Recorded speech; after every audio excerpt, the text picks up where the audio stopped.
Hello viewers, இனி நம்ம பார்க்க போறது ஒன் பீஸ் எபிசோட் 991 பார்ட் 1.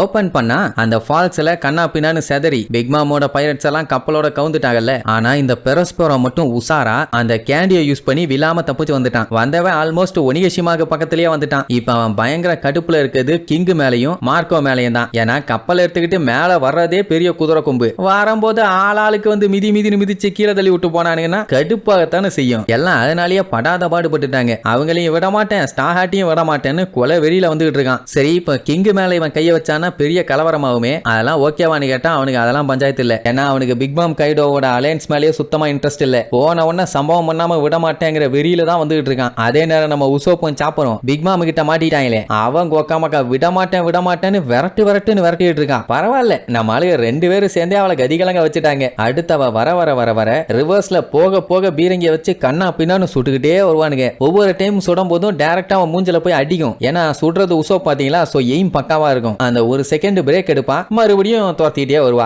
இப்படியே வெட்டிட்டே வருவா. ஒரு கட்டத்துல அங்க போது ஸ்டாப் ஆயிருவா. அவ்வளவுதான், மட்டையாட்டா போல நம்ம தப்புஷ்டமானு சொல்லி அந்த புகைக்குள்ள ஆர்வமா பாப்பானுங்க. ஆனா அந்த புகை கலைஞ்ச உடனே பயங்கரமா சிரிச்சுக்கிட்டே வருவா. பார்க்கணும், ரெண்டு பேத்துக்கு அடி வயிறு கலங்கிருச்சு. அதான் இந்த மாதிரி அட்டாக் பண்ணாலும் அவளுக்கு எதுவுமே ஆகாதுன்னு நல்லா தெரியுமே. பட் இருந்தாலும் இந்த பிராக்கியோ டேங்க் மேல நம்பிக்கை வச்சு நம்மளால என்ன பண்ண முடியுமோ அதை பண்ணுவோம். நம்ம இந்த டேங்க் மேல நம்பிக்கை வைக்கலன்னா வேற யாரு வைக்க போறா அப்படின்னு சொல்லிட்டு மறுபடியும் சுட போவானுங்க. ஒரே அடி டேங்க் கண்ணா பின்னான்னு செதறி போய் விழும். கதி கலங்கி போயிட்டானுங்க. இப்ப என்னன்னா மறுபடியும் கொலவெறியோட வர்றா. அவ வர்ற வெறிக்கு இவங்க ரெண்டுத்தையும் கையில புடிச்சாலே போதும் பிரிகியே செத்துருவானுங்க. ஆனா அவ என்ன பண்ணுவா, மத்தவங்க கிட்ட கேட்பாளே லைஃப் ஆர் டெத்னு, அதே விஷயத்த கேட்டுட்டு அவளோட பவரை யூஸ் பண்ணுவா. அவ அப்படி லுக் விட்டதுலயே அவனுக்கு பாதி உயிர் போயிருச்சு. சரி ரைட்டு, இதோட நம்ம கதை முடிஞ்சது அப்படின்னு முடிவே பண்ணிட்டானுங்க. அந்த செகண்டுங்கும் போது அந்த ப்ரொமீத்தியஸ், அம்மா இங்க வாங்க, நம்மளோட ஜூயிஸை கிட்னாப் பண்ண பொண்ணு இங்க தான் சுத்திட்டு இருக்கா, இந்த டைம் அவளை விடாதீங்க அப்படி இப்படின்னு ஒன்னு அவங்களுக்கு அங்க என்ன பண்றதுன்னு தெரியல. பயத்துல நடுங்கிட்டு இருக்காங்க. ஏன்னா தப்பிச்சு ஓட முடியாது. ஓடனா நெருப்ப வச்சு அட்டாக் பண்ணுது.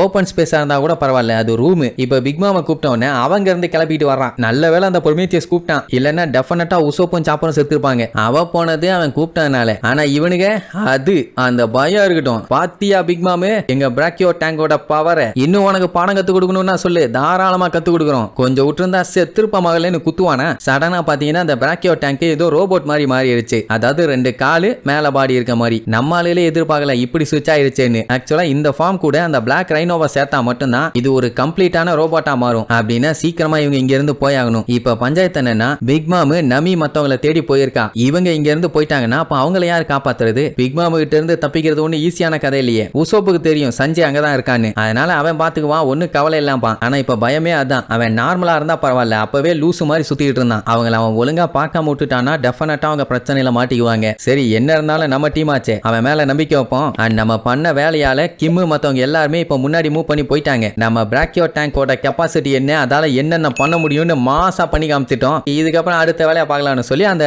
டேங்க் எடுத்துக்கிட்டு அப்படியே ஓடியே போவானுங்க. அதான் செம்ம காமெடியா இருக்கும். அப்ப பிக் மாம் என்ன பண்ணுவா, அவளோட லைஃப் பவரை அங்க இருக்க செருப்பு, அம்பர்லா, கேண்டில்ஸ், செவுரு, அது இதுன்னு அவளை சுத்தி இருக்க எல்லாத்துக்குமே உயிர் கொடுத்து கூட்டு போவா. அந்த சன்னு வாங்க மாமான்னு கூப்பிட்டு இருக்குமா, கேரட் புடிச்சு பச்சையா திட்டுவா. அட அறிவு கட்டவனே, ஏன்டா அவளை போய் கூப்பிட்டு இருக்க, அவ ரொம்ப டேஞ்சரான ஆளுன்னு திட்டிட்டு இருப்பா. ஏன் அவங்களுக்கு தெரியாது பாருங்க. இப்ப ஜூயிஸ் பாத்தீங்கன்னா நம்ம நமிக்கு தான் சப்போர்ட். அதுவே பயப்படுது. இப்ப என்ன நமி பண்றது, அவ மட்டும் என்னைய பார்த்தான்னா டெஃபினட்டா கொன்றுவா. எல்லாத்துக்கும் ஒரே பயம். ஷினோபுக்கு அவ எவ்வளவு பவர்ஃபுல்லான ஆளுன்னு தெரியாது. அவ தான் வயசானவளாச்சு, அவ்வளவு பயங்கரமான ஆளான்னு கேப்பா. ஏமா அவ பக்கத்திலேயே நம்ம போக முடியாது, லெவல்னு சொல்றாயிலே அதுல வேற லெவலான ஆள் அவ. இந்த சஞ்சய் எங்க போனான்னு தெரியல. ஆல்ரெடி அவன் கேரட் கிட்ட சொல்லியிருப்பான், நான் எப்படியாச்சும் இங்க இருந்த பொண்ணுங்க எல்லாத்தையுமே கண்டுபிடிக்காம விட மாட்டேன்னு. சோ அவன் அந்த வேலையை அங்க சுத்திட்டு இருப்பான். இவங்களும் இப்படியே சுத்திட்டு இருந்தாங்கன்னா வேலைக்கு ஆகாது. எப்படியாச்சும் சட்டு புட்டுன்னு எஸ்கேப் ஆகி மொமனசுக்கேவை கண்டுபிடிக்கணும். ஏன்னா அவங்க டாஸ்கே அதானே. அதனால வாங்கன்னு அடிச்சு புடிச்சு பிச்சுக்கிட்டு ஓடுவாங்க. பிக் மாம் பார்த்துட்டு ஓடுனா ஓடட்டும், நம்ம அவசர பண்ணணும்னு அவசியமே இல்ல,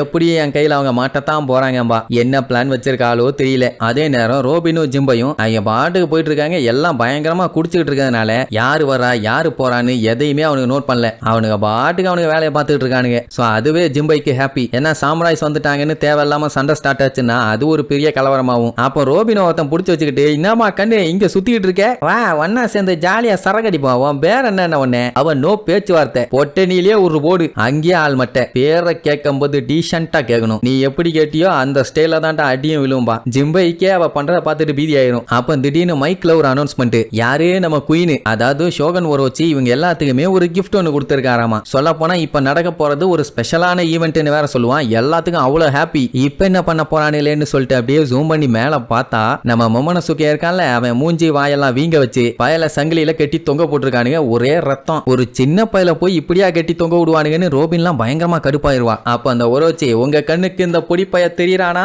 இவன் தான் கொசிக்கி ஓடனோட பையன். 20 வருஷத்துக்கு முன்னாடி நம்ம செத்து போயிட்டான்னு நினைச்சோமே, அவன் தான் இவன். இன்னைக்கு நம்ம அவனை புடிச்சிட்டோம். ஆனா அதுக்காண்டி நம்ம ஒண்ணு மோசமான ஆளுங்க இல்லையே. அவனுக்கான ஒரு கருணையை நம்ம காட்டித்தானே ஆகணும். ஏன்னா சின்ன பையன். அதனால அவங்க அப்பா கூடயும் நம்ம அனுப்பி வச்சிருவோம். சாகடிக்கிறத எப்படி சுத்தி வளைச்சு சூப்பரா சொல்றான் பாருங்க. மொத்தத்துல அவனை கொல்ல முடிவு பண்ணிட்டாங்க. ரோபின்லாம் திறந்த வாய மூடல. பாவம் மொமனசுகேவால அழ கூட முடியல. ஓரோச்சி இப்படி பண்றது கைடோக்கு சுத்தமா புரியல. மறுபடியும் அந்த கிறுக்கு பைய கிறுக்குத்தனமா வேலையை ஸ்டார்ட் பண்ணிட்டானா, பண்ணாட பைய இவன் என்னோட நல்ல மூட ஸ்பாயில் பண்ணிட்டு இருக்கான். இந்த சூப்பரான பார்ட்டியை மோசமாக்கிடுவான் போலேன்னு பல்ல கடிச்சுக்கிட்டு இருப்பான். கைடோ மோசமான கொலகார பையதான். ஆனா இந்த விஷயம் அவனுக்கு பிடிக்கல போல. இவன் பேசுறத வச்சே தெரியுது இவனுக்குமே ஓரோச்சி மேல கடுப்பு இருக்குதுன்னு. பின்ன சல்லித்தனமா பண்ணிட்டு இருந்தானா கடுப்பாகத்தானே செய்வான். சரி, இதுக்கப்புறம் மொமனசுகேவை காப்பாத்துறாங்களா இல்ல காவு கொடுக்குறாங்களான்னு அடுத்தடுத்த எபிசோட்ல பார்க்கலாம். டாடா. Yeah!